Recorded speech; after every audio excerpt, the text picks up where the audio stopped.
if you want to start by introducing yourself and kind of what you do, and Sure, yeah. of course. So, hi, my name is Rachel Moret. I I do a little bit of everything. I currently have my own construction business. I do electrical and HVAC services. Uh, that's my construction side.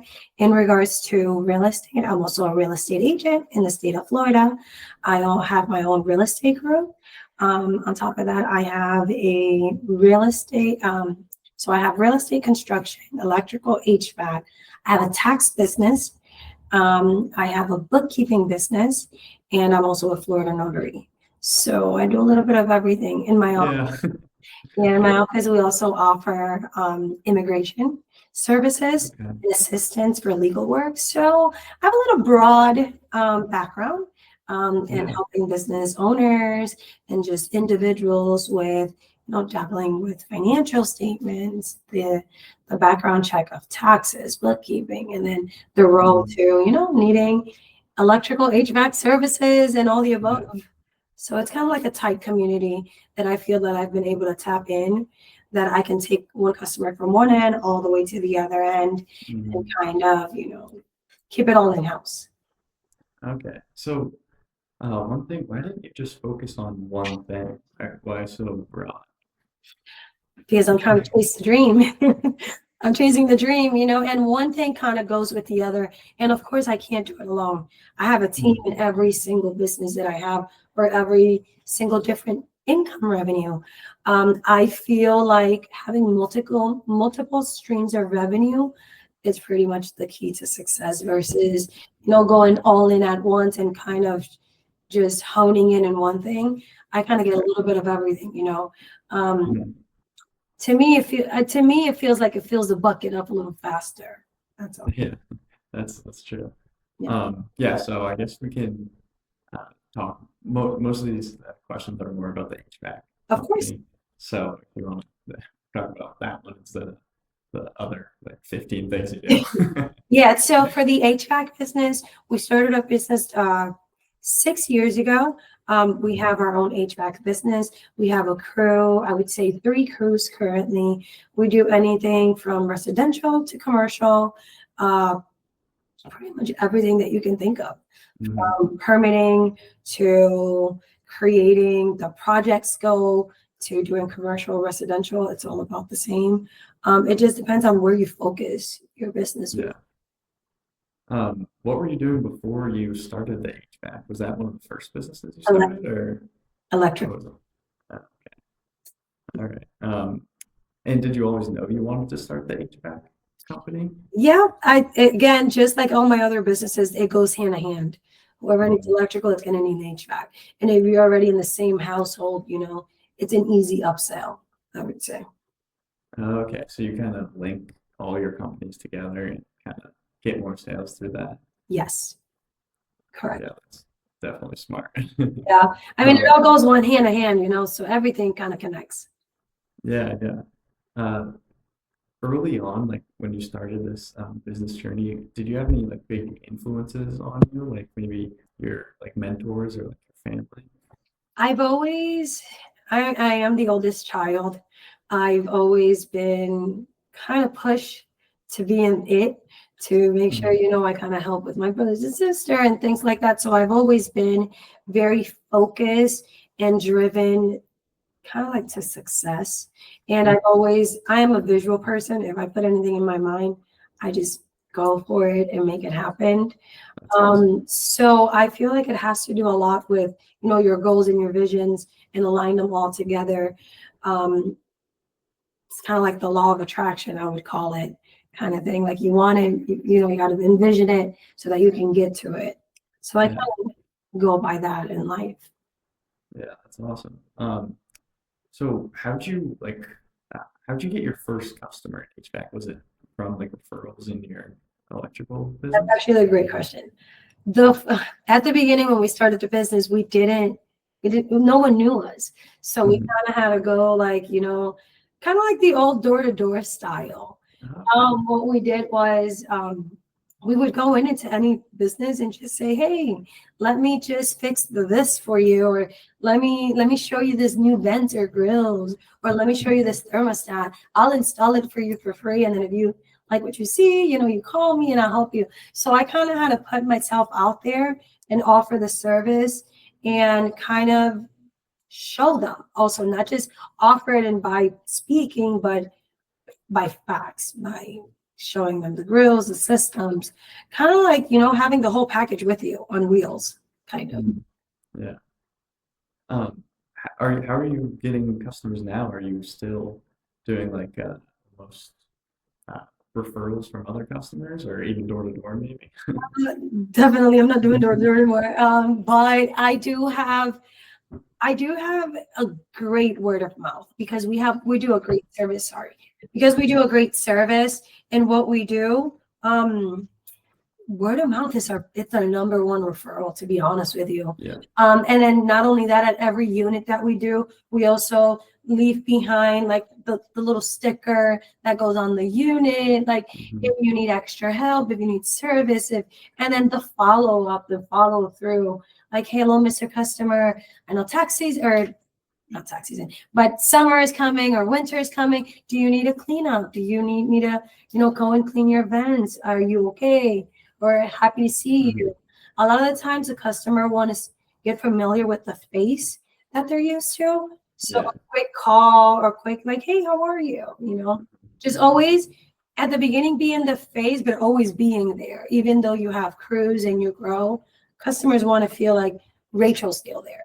Yeah, exactly. Getting that touch of I'm still here. I'm gonna have my team call you to schedule you in. Kind of like I've always been the buffer. Yeah, yeah, that's nice.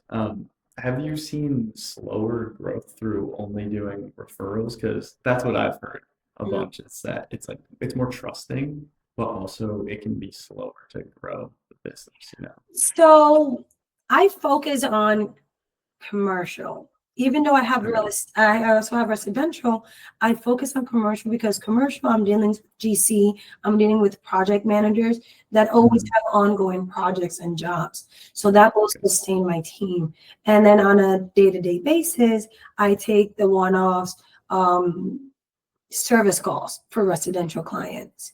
So Okay. I feel like in order for me to make a good balance in the business, I had to do both, not just rely on one. Because Mhm. for this residential, there is there has been a drop pretty much. And I mean, everyone kind of doing it yourself, trying it on YouTube, like Yeah. there's a lot of things that because of the economic right now that we're currently in, it's hurting people's pocket, and Mhm. I completely understand that. That's why also being in the commercial side has helped me kind of keep up where when it's slow on one end and it kind of picks up, vice versa.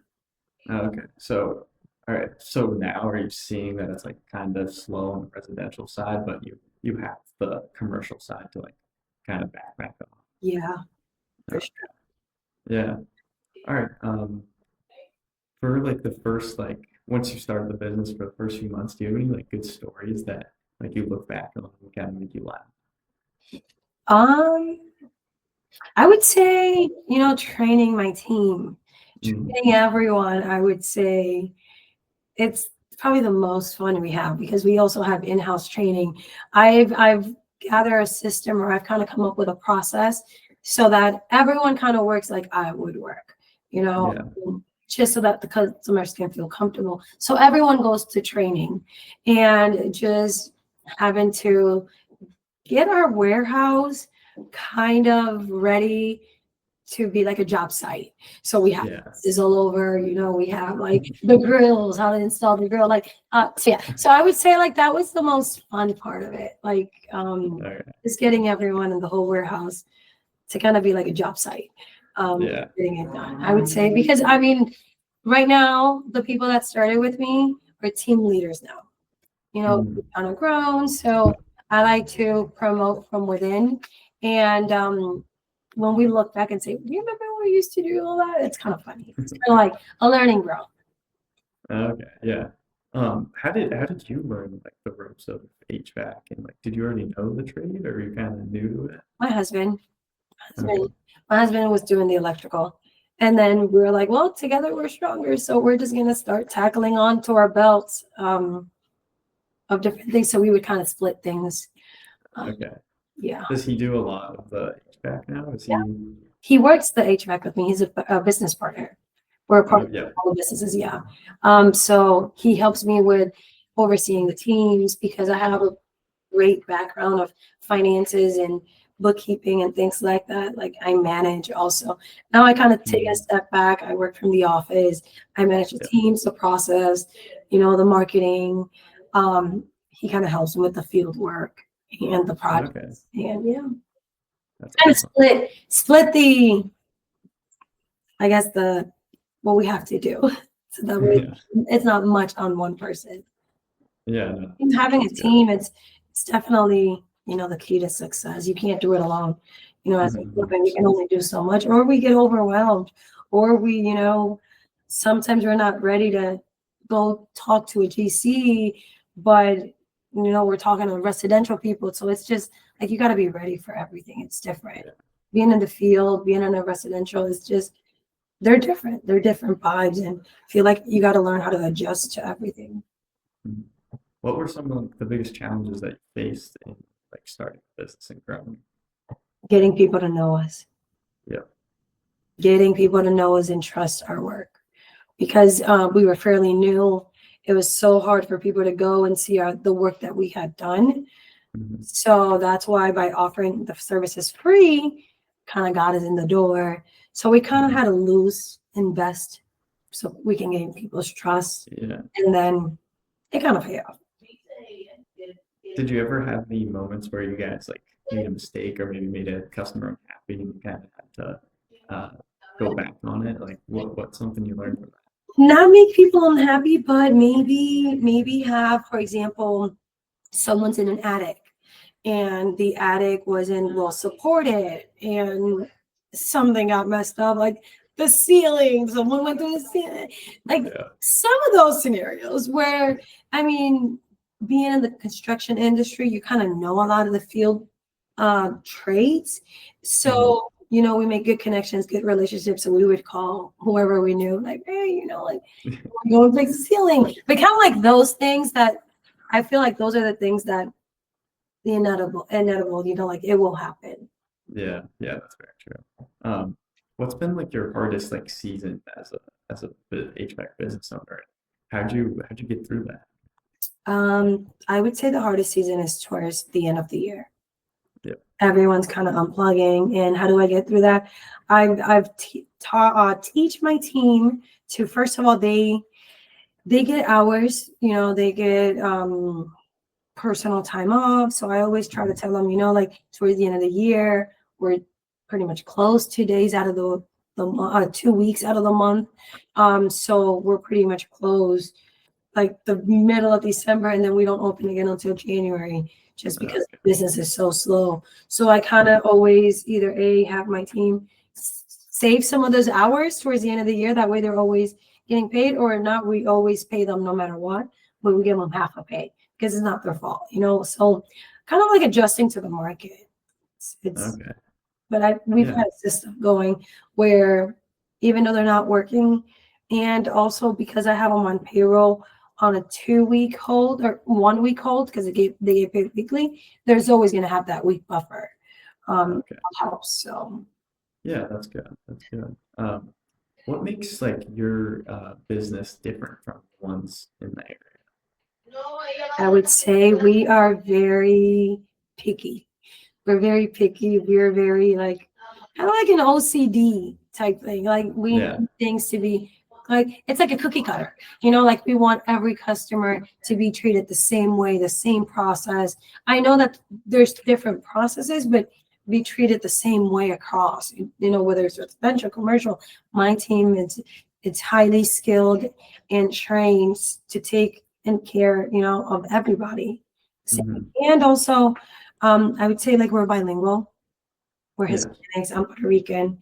My husband's Cuban. So being able to dabble in both fields, also with Spanish and English, helps a lot. Yeah. No, definitely. Um, how do you guys like approach building trust with new clients? But right now, what we do is we should bring our portfolio. At the beginning, we would bring our materials and say, here you go. But now we Yeah. bring our portfolio of, the work we've done, what we're proud of, our reviews, kind of like, the whole package. Hmm. Hmm. Uh, what's like one story that a customer has told you that's kind of stuck with it? Customer told me. I would say probably the most satisfaction thing I've had with customers is being able to do their house, then their kid's house, kind of Mm, go down the generations because they yeah. trust you. And then you're like, oh, yeah, no, my daughter moved and she needs this. Like, I feel like that is the biggest gift we could get in Yeah, return. That that's means you've awesome. been doing something good. If Yeah, they're definitely. not wanting to do business with us. Yeah. Yeah. So is that your favorite thing about serving people locally, like kind of building your own community, stuff like that? Yeah, for sure. For sure. That's awesome. Yeah. All right. Well, is there anything like any advice that you give to these young people in the industry or young business owners that want to grow? Definitely, there's definitely room for everyone. I would say don't look at your neighbor and don't worry about what anyone else is doing. There's definitely enough meat on the bone for everyone, I would say. You just got to really focus and hone in on what you want to do. Just don't give up on your dreams. Just because if you look it up, there's 1,000 HVAC companies doesn't mean that you're not going to be successful. It means that you can do something different. It means that Mhm. it's your time to shine. Maybe you're offering better service, maybe you're offering better marketing, maybe you're offering better products, whatever that is, or maybe you're offering a smile with everything, like everything, it doesn't matter. Like, I feel like anyone from the ground up can be successful as long as they really focus on them and being the best version of themselves. Mhm. Yeah, that's Being a good amazing. person, it's like good karma. Good karma really returns and it Yeah, chases you. So if you're a good person and you're kind and you do a good job, it's going to come back to you triple. So yeah, that's amazing. yeah, Well, thank you so much. That's all I have. yeah, It was thank you for your time. It was great to hear from you. You it have was a a pleasure. great story. Thank you. I hope you can inspire some other like HVAC businesses to grow their own way. For sure. For Yeah, sure. thank you so Thank you. much. Have a good day.